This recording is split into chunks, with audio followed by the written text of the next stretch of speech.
All right, Facebook friends and Channel 5 family out there, the pick is in. The Packers with the 12th selection in the 2019 draft. If you don't have cable or you're just on Facebook right now and you forgot that they were coming up on the draft, Rashan Gary, outside linebacker and actually defensive end. It becomes a hybrid mix if you follow football these days.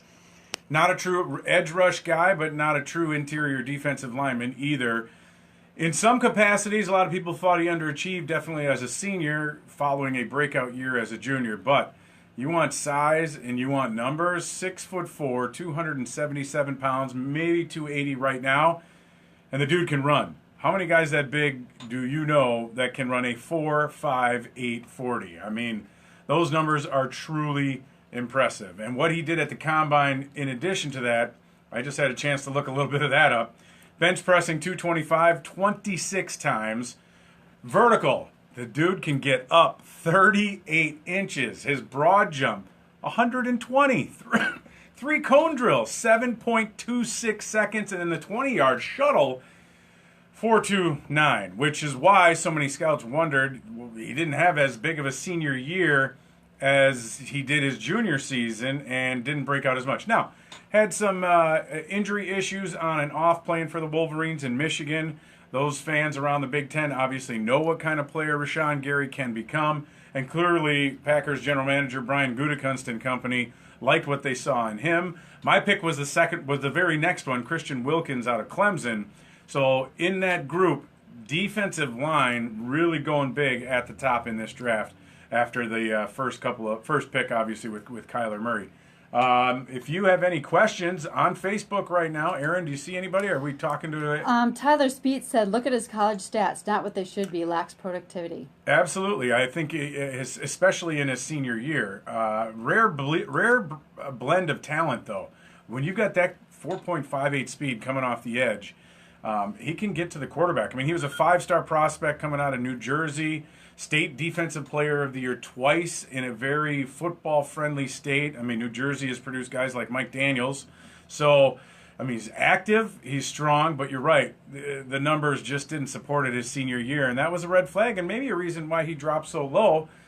I would think the Packers personnel staff, they're willing to take a chance, and that's what we're seeing out of this. Jason Hacker wants to know if the injury is a worry. I don't think it would be a worry overall. Guys like Aaron Rodgers have played with a torn ACL in college. I think it may have pushed a few people to the back of the room and said, well, maybe not. But they obviously must have tested him out because they don't invest first-round kind of money in guys who they think would be injury-prone. What do you get on his reaction? Did it seem like he was happy to come to the Packers?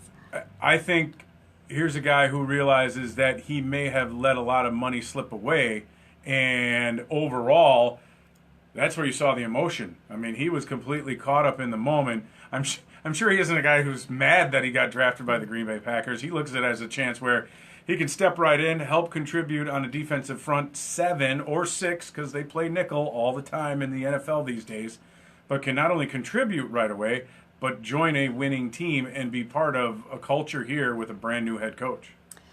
Johnny Mentz mentioned something about at least they didn't pick Daniel Jones. Giants fans have to be so mad.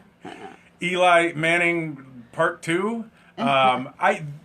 Personal opinion here. Aaron Rodgers and the way the sensitivity issues may be surrounding him in a variety of areas. Matt LaFleur and Brian Gutekunst were not going to touch a quarterback. I said this on radio shows throughout the state this entire week. There was no reason to go get a quarterback of any kind. Locke, Jones, you name it. Clearly they weren't going to have any chance at Kyler Murray. Why even why even open that can of worms? And clearly, Gutekunst likes Deshaun Kaiser. He would not have traded a first-rounder, no matter how disgruntled Demarius Randall may have been, if that was the case. You don't trade a first-round pick for a quarterback unless you really like that quarterback and are confident in them. So there was no way they were dipping their toe into the quarterback pool this year. Not seeing any other questions right now. Well, that's good. We'll try to have another Facebook Live update as the Packers pick a 30th. Last year, I made a little note of logging the exact times of all these picks.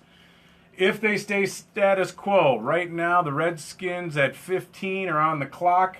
Last year that pick came in at 9 o'clock. It's 8:57, so they are right on pace to pick at, with 30th, 10:29. So maybe we'll do a Facebook Live after the news between 10:35. Till then,